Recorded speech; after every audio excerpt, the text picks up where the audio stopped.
Donc Hancock, il y a moyen que Luffy, il arrive à la contrôler entre guillemets à cause de ses sentiments, facteur linéage, ADN, tout ça, tu vois. Je pense qu'il a coupé vraiment entre les deux. D'un côté le cerveau de Vegapunk et de l'autre côté Mother Flame. Et du coup, ça corrobore exactement là ce qu'on est en train de dire. C'est-à-dire qu'il y a eu des millions de morts, mais c'est même une certitude quand on dit...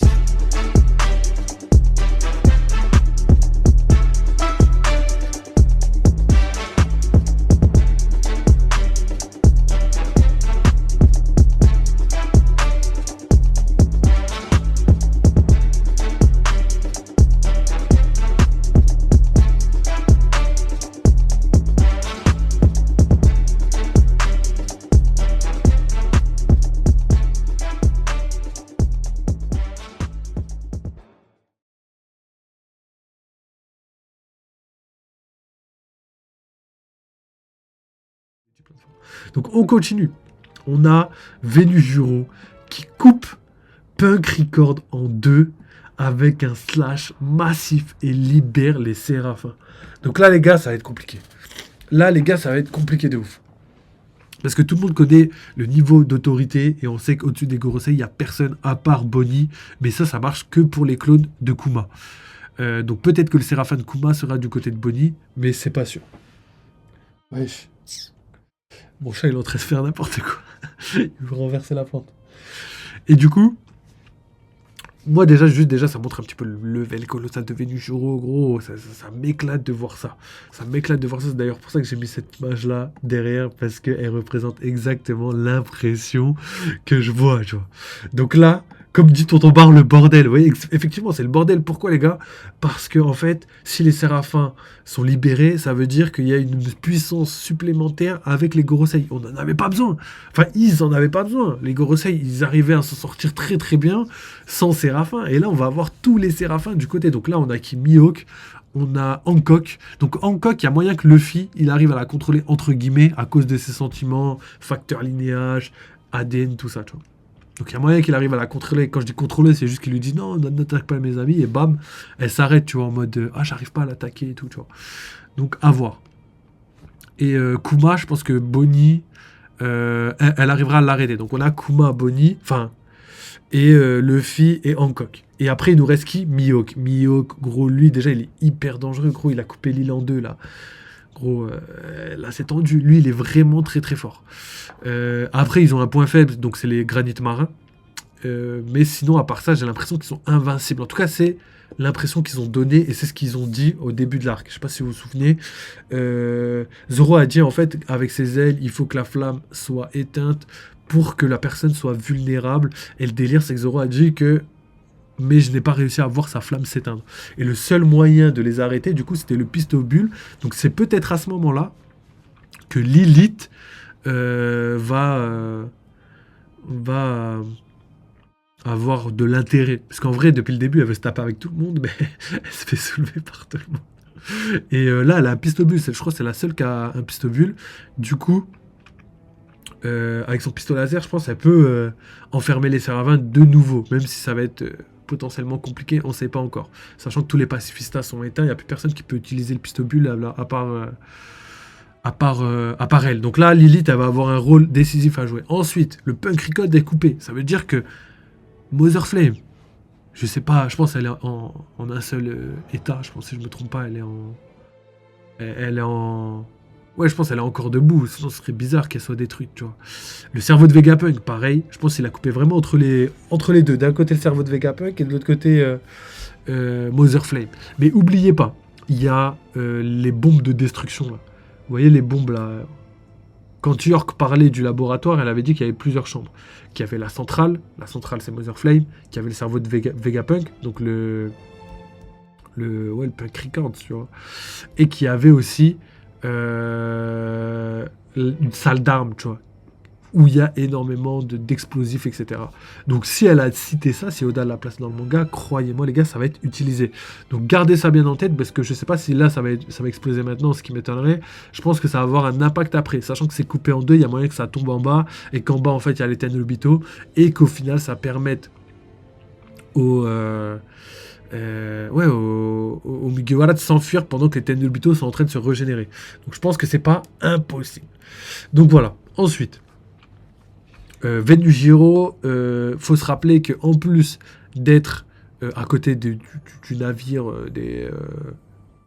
du Gorosei, non pas du Gorosei, pardon, autour du navire des géants, pardon, voilà, et ben, il a attaqué quand même de loin, tu vois. De loin, on sait qu'il y a à peu près entre 3 et 5 kilomètres entre Punk Records et, et là où se trouve Venujiro, et le bord de l'île, quoi. Donc ça vous donne un petit peu la taille colossale de son attaque, tu vois. Donc voilà, juste pour finir avec Venujiro, donc voilà, il arrive à s'occuper des Mugiwara, donc Sanji, tout ça, et en même temps de découper le Punk Record. Je trouve que c'est ouf. Je trouve que c'est pour moi un témoignage de sa puissance colossale. Et encore, j'ai l'impression que c'est que le début, et qu'il nous cache quelque chose. Oublie pas que les Gorosei maîtrisent des pouvoirs spéciaux, en plus de leurs pouvoirs normaux. On a vu Walkyrie qui était capable d'utiliser l'Haki des rois en mode rugissement, mais en même temps aussi transformer ses défenses en lame, tu vois. Ce qui est pas propre à son pouvoir de Zoan, tu vois. Normalement, les Zoan, ils font pas ça.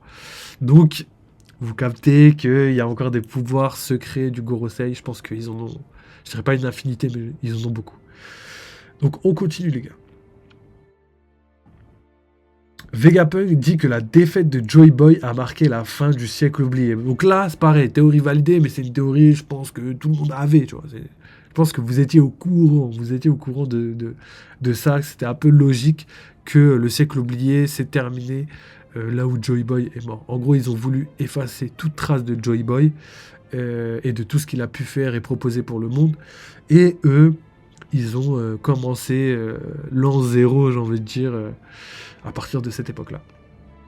Et d'un côté, c'est logique, et d'un côté, bah, ça confirme le fait que Joy Boy, les Tenryubito, etc., même si on le savait, c'était bel et bien le combat des titans de l'époque avec les armes antiques, tout ça. D'ailleurs, on va parler des armes antiques. Donc, on continue. Mais la guerre a changé le monde et les continents qui existaient. Donc ça, déjà, c'est colossal, les gars, les continents qui existaient. Donc ça veut dire que la Terre ressemblait sûrement à quelque chose ouais, qu'on connaît aujourd'hui, tu vois, de la Terre d'aujourd'hui. Il y avait potentiellement 5 ou 6 ou peut-être 7 continents, tu vois. Et chaque continent était des continents, je dirais, des continents connus, hein, peut-être, hein, comme on l'a dit, il y avait peut-être le continent de l'Atlantide, peut-être le continent de Lemuria, peut-être le continent de Mu, et potentiellement que c'était des continents qui ont été détruits par les armes antiques, du coup. Donc pour continuer, il y a 1000 ans, ils ont été coulés lorsque le niveau de la mer s'est élevé, il y a une faute. La mer s'est élevée de 200 mètres. Vegapunk dit qu'ils vivent dans des fragments de ce continent. Ok, donc ça fait écho à toutes les théories, par exemple sur Longland, pardon. Et en gros, là où tous les gens vivent, les îles et tout, c'est c'est vraiment des... et en plus, ça fait vraiment écho au pays de Mu, parce que par exemple, Hawaï ferait partie, comme le Japon, ferait partie du pays de Mu, comme Tahiti aussi, donc dans tout le Pacifique, tout ça, c'est que les grandes hauteurs, tu vois, des îles qui restent, et tout le reste a été englouti. Donc déjà, théorie validée là-dessus, là je peux flex un peu. Pourquoi ? Parce que je vous avais dit, les gars, que pour moi, c'était impossible que la mer était au niveau du sol dans l'océan, tu vois. Ça, je vous l'avais dit, parce que pour moi, c'était pas logique du tout, tu vois. Le fait que la mer soit à 10 000 mètres en dessous du niveau de la mer, ça veut dire que limite, il n'y avait pas d'océan, il n'y avait pas de mer. Ça veut dire que s'il n'y avait pas d'eau, où était l'eau à l'époque, tu vois. Donc ça confirme le fait que la mer était à 200 mètres en dessous et pas à 10 000 mètres. 200 mètres, c'est déjà colossal. 10 000 mètres, imaginez wesh, la distance et tout. Et au final, ça correspond parfaitement à tout ce qu'on avait dit. Donc je suis assez content pour cette théorie validée. Ensuite, le monde a changé. Donc ça, c'est des vérités. Donc on a bel et bien 5 continents. Mais où ils sont, on ne sait pas du tout, les gars. On ne sait pas du tout. Là, on vit sur des fragments continents. Ça veut dire que certaines îles ou certains groupes d'îles formaient un seul continent. Donc après, on pourrait essayer de les situer. Peut-être East Blue, il y en a un. Peut-être dans les 4 parties du monde, il y en avait un. Et que potentiellement Red Line, Pour moi, comme je vous l'ai dit, Redline, vous savez, ça fait le tour de la Terre comme ça. Pour moi, il y avait deux attaques qui ont propulsé toute la Terre à un endroit, tu vois. Et du coup, toutes les terres se sont agglutinées entre elles. Et d'ailleurs, je vous l'avais dit, il y a une information par rapport au manga, parce qu'ils l'ont pas remis dans les épisodes, et je sais pas du tout pourquoi. Mais en gros, Redline est composé de plusieurs fragments d'îles différents, et c'est pour ça qu'à certains endroits, il fait chaud ou froid et que les courants sont différents, parce que justement, certains fragments de Redline sont composés d'îles hivernales, d'îles automnales, d'îles euh, printanières, et d'île estivale, voilà, estivale, ça que je cherchais, je me dis, mais attends, l'été, comme on dit. Bref, vous avez capté, donc, et ça a été expliqué quand, justement, il descendait dans l'île des Impoissons, il comprenait pas pourquoi le courant marin descendait à certains endroits et montait à d'autres endroits. Je sais pas si vous vous souvenez, il y avait une cascade dans l'eau, et c'est à ce moment-là que Nami a expliqué dans le manga que, justement, c'était à cause des fragments d'îles, quand c'était une île, par exemple, estivale, et ben, ça faisait des courants ascendants, et quand c'était une île hivernale, ça faisait des courants descendants. Donc voilà, vous comprenez un petit peu maintenant la logique de One Piece. Du coup, ça corrobore tout à fait ce qu'on dit par rapport à ça. Donc Redline est bien formé de plusieurs îles, donc sûrement des explosions, sûrement, je sais pas moi, des raz-de-marée, des tsunamis, tout ça, qui ont emporté tout sur leur passage, et qui se sont tous crachés à un endroit précis, qui ont formé Redline. En tout cas, je le vois comme ça. Je le vois comme ça. Moi, je vois bien deux côtés de la Terre, là, où les gens, ils attaquaient chacun de leur côté pour expulser tout, et que c'est au milieu de la Terre que tout s'est agglutiné autour du monde. Donc, on verra bien, de toute façon, dans tous les cas, mais ça confirme le fait que c'est bel et bien confirmé. Voilà. On continue. Donc, voilà, les 200 mètres... Les 200 mètres... c'est confirmé. Vegapunk dit qu'il et qu'on vit dans un... Ok, donc là j'ai tout dit, on va passer à la suite. Alors Tonton Barky nous dit, ça veut dire potentiellement des millions de morts, tout ça. Ouais, mais oui, mais même pas potentiellement, hein, mon frère. Gros, là, en fait, c'est comme si... Tu sais, là, par exemple, là, dans notre monde actuel, il y a une théorie, tu vois. Enfin, c'est même pas une théorie, c'est si on fait pas attention, on va finir comme ça. Le fait qu'il y ait des bombes nucléaires, tu vois. Et que les bombes nucléaires, si tout le monde si on a un seul qui envoie, tout le monde va les envoyer, et tout le monde va s'entretuer, et il restera plus rien. Ben moi, je vois ça comme ça. En gros, je pense que One Piece... et d'ailleurs, ça fait écho, ça c'est bien que t'aies dit ça, frère, t'es chaud de ouf, parce que ça m'a fait penser à un truc. Ça fait écho à une autre théorie. Mais je vais finir d'abord ça. Donc, la théorie, c'était que les bombes nucléaires détruisent le monde, et pour moi, c'est exactement ce qui s'est passé il y a très longtemps, et potentiellement, l'arche de Noah, là, l'arche de Noé, tout ça, a servi à ça, à sauver la population, parce que justement, c'était quelque chose qui aurait pu servir. C'est peut-être ça le déluge, c'est peut-être la guerre qui a créé le déluge, et que justement, il fallait quelque chose pour survivre, parce que la mer avait pris 200 mètres supplémentaires. Donc ça déjà, théorie limite confirmée, la théorie a confirmé. Et ensuite, je voulais dire quoi? Il y a un truc qui a été dit. C'est Saturne, il a dit une phrase anodine. Il a dit que les humains, dans tous les cas, on s'en fout, c'est que des insectes, parce qu'au final, même si on les tue, ils finiront par se reproduire encore et revenir et se reproduire encore justement pour repeupler le monde. Peu importe ce qui se passe, c'est leur nature, tu vois, c'est comme ça qu'ils sont. Et c'est ce que Saturne a, entre guillemets, dit, parce qu'il l'a dit autrement. Et du coup, ça corrobore exactement là ce qu'on est en train de dire. C'est-à-dire qu'il y a eu des millions de morts, mais c'est même une certitude. Quand on dit continent disparu, et qu'on peut supposer qu'il y en ait 5, mais moi je pense qu'il y en a un peu plus. Je pense que Oda s'est inspiré justement du Pays de Mou, mais aussi qu'il a rajouté des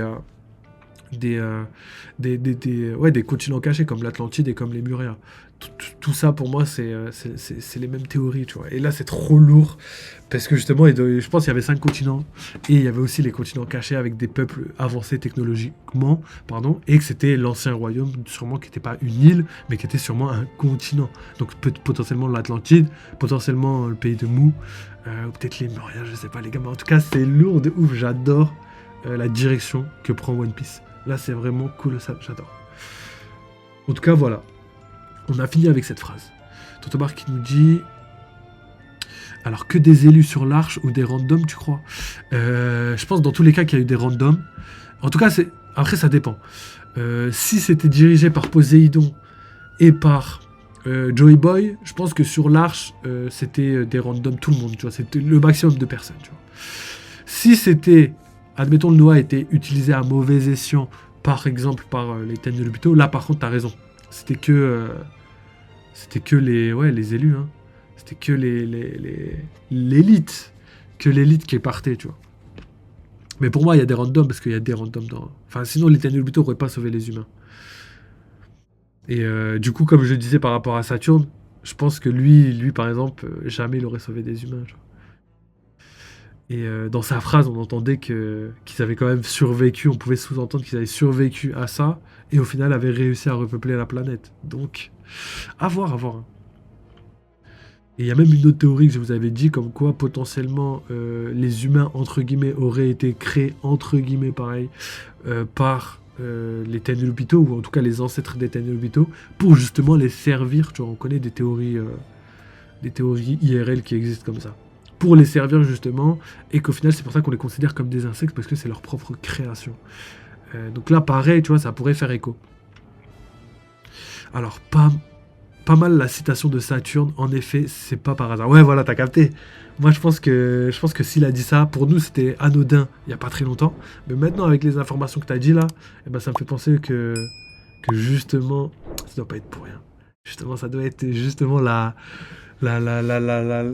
consécration de tout ça. Et quand on va avoir... je vous dis, les gars, quand on va relire One Piece, on va être choqué de la vision d'Oda pendant qu'il l'écrivait. C'est-à-dire qu'il avait déjà tout, et nous, en fait, on avait aussi tout, mais on n'avait pas... On comprenait rien, tu vois.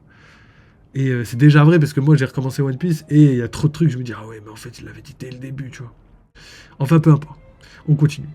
Il dit aussi que la guerre n'est pas encore terminée, et les armes antiques seront importantes dans cette guerre.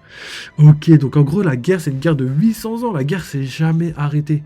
Et je pense que c'est la guerre entre les réincarnations de Joey Boy et Im-sama. En plus, vous voyez traitement le parallèle. En gros, d'un côté, on a quelqu'un qui se réincarne dans une nouvelle personne tous les siècles, on va dire comme ça, grossièrement tous les siècles.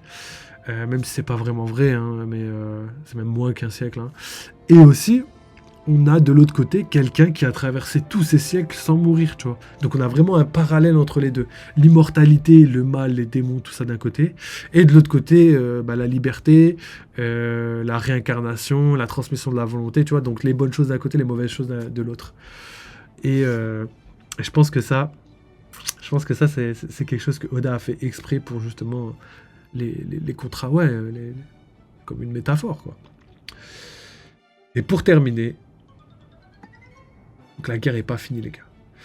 En dernière page, nous voyons le visage d'Imu, toujours en ombre. C'est-à-dire qu'on a le visage d'Imu, mais pas révélé, quoi. Je pense pas qu'il va le révéler tout de suite. Déjà, il a révélé tous les Gorosei, je pense jamais il va faire autant de révélations. Ça fait beaucoup de révélations. Donc je pense sincèrement qu'on a le temps encore un petit peu. Je pense que ça va être pour la fin du manga. C'est mieux, de toute façon, c'est mieux. Le mystère, comme ça, il garde un peu de mystère, c'est stylé de ouf. Donc voilà pour le chapitre. En tout cas, c'est la première partie des spoils. Je pense mercredi, on aura la deuxième partie. Si on l'a pas, ce sera jeudi. Parce que souvent, ça sort à minuit, 2h du matin. Là, ça se peut que je le fasse jeudi, on verra bien. Et vendredi, on aura le chapitre, les gars. Et avec un peu de chance, jeudi, mais ça m'étonnerait très très fort. Donc voilà les gars pour ça. D'ailleurs, je vous mettrai les héros jeudi dans le Discord et tout. Donc voilà, petit moment auto-promo avant de passer à l'analyse. Donc les gars, n'hésitez pas à follow, liker. Et il y a la petite souscription YouTube si jamais vous voulez participer financièrement. Et pour ceux qui peuvent pas, ou qui veulent tout simplement pas, n'hésitez pas juste à liker, commenter, tu vois, ça fait grave plaisir, ça envoie de la sephore et tout. Et d'ailleurs, mettez-moi toutes vos théories en commentaire, comme ça maintenant j'ai décidé de réagir aux commentaires, parce que voilà, j'ai plein de théories, j'ai plein de trucs là sur One Piece, donc je trouve que ce serait pas mal de les partager. D'ailleurs, on fera ça juste après. Ensuite, on a le Discord, les gars. Donc, les Discord, vous l'avez sous les yeux. Donc, ici, on a l'onglet One Piece. Dans l'onglet One Piece, vous avez tout, les gars. Vous avez les spoils de One Piece. Vous avez les épisodes de One Piece avec les liens. Il y a les liens qui vont directement vers les Kai. Il y a les liens qui vont directement vers le manga. Vous avez les versions françaises, les versions sous-titrées. Et vous avez le lien du dernier épisode. Donc les gars, il y a vraiment tout. Ici, il y a Info One Piece, donc je vous mets plein d'infos. Par exemple, je vous mets par exemple les épisodes, la review des épisodes en avance. Je vous mets par exemple, il y a 14 ans, jour pour jour, il y avait les adieux de Bonko. Je sais pas si vous vous souvenez de ce moment. C'est un moment déchirant, les gars. Avec le petit flashback et tout. Il y a plein de trucs comme ça, donc voilà. Des fan art, tout ça. Donc voilà, il y a plein de trucs. Il y a aussi les chapitres de One Piece, donc je vous mets toujours le lien. Les héros de One Piece, pareil, je vous mets le lien pour aller les voir. Et il y a aussi plein de trucs, genre là c'est l'actu One Piece. Donc voilà, je vous mets des informations sur ce qui va arriver dans One Piece. D'ailleurs, j'ai oublié de vous mettre un truc, mais je vous mettrai tout à l'heure. Donc voilà, vous avez tous les liens pour One Piece. Et ici, vous avez la théorie des membres, pardon, ouais, je sais plus parler. La théorie des membres. Et dedans, voilà, vous avez plein de théories. N'hésitez pas à venir, à les poster là si vous voulez. Et si jamais vous voulez que je réacte une vidéo, les gars, n'hésitez pas. Genre, Tonton Bar, j'ai vu. Il a rejoint le Discord Tonton Bar. Merci encore, frérot. Et je sais que toi, t'aimes bien me donner des trucs et tout. Donc, n'hésite pas à me mettre le lien, soit des tweets, ou soit même des vidéos YouTube. Et moi, je viendrai ici pour y réagir. Donc voilà, vous avez tous les salons. Et là, il y a même Boruto, où je vous ai mis tous les épisodes à zapper si vous voulez éviter les fillers. Moi, je les ai tous regardés, parce que voilà... Grand fan, je les ai tous regardés, mais vous avez le lien des scans, le lien des épisodes, le lien, même si vous voulez les fillers sans vous, enfin, regardez Boruto sans regarder les fillers, sans même vous casser la tête à changer d'épisode ou quoi, vous avez le lien. Là, je vous ai mis les épisodes juste pour, par exemple, si tu as commencé, que tu as l'épisode 50, et ben tu sais lesquels tu peux passer ou pas, tu vois. Ensuite, vous avez les liens des scans, je l'ai déjà dit. Je sais pas s'il y a la VF, mais il me semble qu'il y a la VF et le VOST. Je vous ai tout mis, les gars. Et ça, c'est que pour la partie manga. Il y a une partie gaming, vous pouvez parler avec des gens, demander des teams et tout, des salons vocaux et tout. Vous avez les trucs vous avez par exemple un salon art où les gens ils publient leurs petits dessins et tout, tu vois. D'ailleurs, il y en avait bien plus. J'avoue, je sais pas où ils sont. Et partie pareil. Là où vous partagez tous vos trucs. En gros, voilà, vous avez 50 000 salons, vous pouvez faire ce que vous voulez. Vous avez aussi toutes les notifications et tout. Donc normalement ça vous envoie plus de notifications. Mais si vous avez juste à venir sur le Discord pour savoir si j'ai sorti je sais pas, une vidéo, un TikTok, un tweet et tout, ou une vidéo YouTube. Donc voilà, vous avez tout. N'hésitez pas à aller regarder, à aller vous intéresser. Il y a plein de trucs. Je pense que vous allez kiffer. Il y a même une aventure au PFR. Donc voilà, vous pouvez envoyer des messages et tout. C'est un jeu où tu parcours le monde, tu augmentes ton level et tout. Donc n'hésitez pas à aller voir, les gars. Il y a vraiment beaucoup de choses. Et d'ailleurs, je vous le dis jamais, mais il y a vraiment des trucs, actu manga, avec plein de mangas, avec des actus, sorties des saisons, machin chose et tout. Et pareil pour l'actu gaming, les gars, parce que voilà, on est une chaîne de divertissement. Il y a plein de trucs. Donc voilà, les gars, je m'arrête là pour l'autopromo, je terminerai en fin de vidéo. Et cette fois-ci, on va passer à l'analyse, les gars. Donc,